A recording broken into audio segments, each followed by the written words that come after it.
So guys, nagluluto tayo ngayon ng Bologna ala toyo. Ayan po.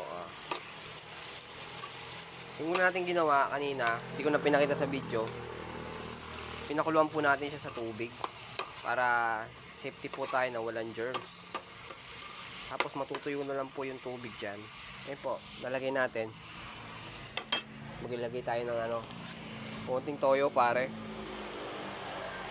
Yan, konting toyo lang pare. Tapos konting brown sugar pare. Yan. Para add twist sa ating Tsaka kuha tayo ng konting pepper pare. Tubig. Tingnan mo ito konti. Konti lang. Konting tubig lang pare. Tapos haluin natin siya pare. Ito ay Bologna ala toyo. Ayan. Maapoy-apoy pa na tayo. Hindi naman gaya ni Ninong Ray eh. Maapoy-apoy. Siyempre, ito yung kadalasang ulam nating mga mahihirap eh. Ganun tayo. Bologna ala toyo tayo.